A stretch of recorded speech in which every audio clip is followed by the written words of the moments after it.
Hello नमस्कार जोहार। आज लेकर आया हूँ बेहद ही खास टॉपिक। वह टॉपिक यह है कि हिंदू राष्ट्र का मतलब क्या है। ठीक है, हिंदू राष्ट्र का मतलब क्या है। वीडियो का अंत तक जरूर देखिएगा, लाइक कीजिएगा, सब्सक्राइब कीजिए, बेल आइकन को भी प्रेस कर लीजिएगा और अपने दोस्तों में जरूर शेयर कीजिएगा। हिंदू राष्ट्र बताने से पहले मैं ये बता देना चाहता हूँ कि भारत में ऐसे तो हिंदू कोई नहीं है, लेकिन जियोग्राफिकल टर्म के हिसाब से भारत में रहने वाले सब हिंदू ही हैं, चाहे वो किसी भी जाति धर्म के हैं। लेकिन फिर भी भारतीय भूपृष्ठ पर उत्पन्न हुए, है ना, भारतीय भूपृष्ठ पर उत्पन्न हुए धर्मों के अनुसार अगर हिंदू की बात करते हैं तो हिंदू मुख्यतः 3 प्रकार के होते हैं। पहला हिंदू स्वर्ण हिंदू, दूसरा हिंदू शूद्र हिंदू और तीसरा हिंदू अछूत हिंदू।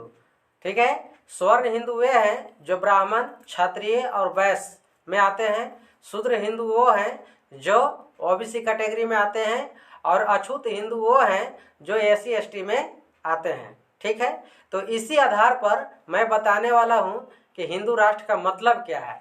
तो हिंदू राष्ट्र का मतलब क्या है? मनुस्मृति की वापसी। हिंदू राष्ट्र का मतलब मनुस्मृति की वापसी। हिंदू राष्ट्र के मतलब असमानता। हिंदू राष्ट्र के मतलब असमानता। हिंदू राष्ट्र का मतलब भेदभाव। हिंदू राष्ट्र का मतलब महिलाओं का शोषण। हिंदू राष्ट्र का मतलब छुआछूत। हिंदू राष्ट्र का मतलब देश का विभाजन। यानी कि हिंदू राष्ट्र का मतलब यह है देश का विभाजन। देश बंटवारा हो सकता है। सब कोई जब हिंदू राष्ट्र बनाने की बात करने लगेगा तो कुछ लोग मुस्लिम राष्ट्र की बात करने लगेंगे, कुछ लोग सिख राष्ट्र की बात करने लगेंगे, कुछ लोग बुद्ध राष्ट्र की बात करने लगेंगे। इस तरह से देश के टुकड़ों में विभाजन हो जाएगा। इसलिए मैं यहाँ पर कह रहा हूँ कि हिंदू राष्ट्र का मतलब क्या है? देश का विभाजन। हिंदू राष्ट्र का मतलब है कमर में झाड़ू गले में मटका।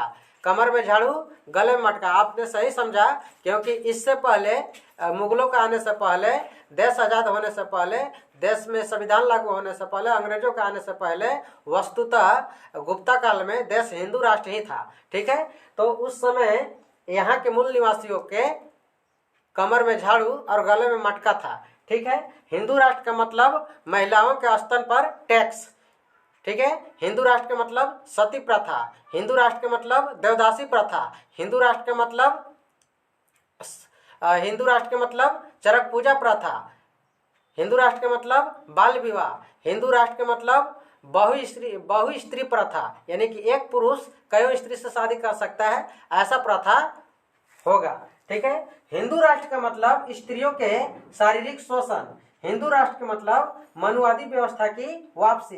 हिंदू राष्ट्र का मतलब वर्ण व्यवस्था की वापसी। हिंदू राष्ट्र का मतलब शासन प्रशासन में 10 से 15% की हाथों में चले जाना। यानी कि शासन प्रशासन में 10 से 15% की हाथों में चले जाना। शासन प्रशासन मतलब कि एक बहुत बड़ी शक्ति है। पूरा शक्ति 10 से 15% के जो लोग कहलाते हैं उनके हाथों में चले जाना और फिर से भारत गुलाम बन जाना। हिंदू राष्ट्र का मतलब यही है। तो डॉक्टर अंबेडकर इस पर बात बोले हैं कि यदि देश हिंदू राष्ट्र बनता है तो यह देश के लिए बहुत खतरा है। हिंदू चाहे कुछ भी कह ले, लेकिन समता, स्वतंत्रता और बंधुत्व का खिलाफ है। उम्मीद करता हूं कि यह वीडियो बहुत ही आप सभी लोगों को पसंद आया होगा। वीडियो का अंत तक देखने के लिए धन्यवाद। जय हिंद, जय भारत।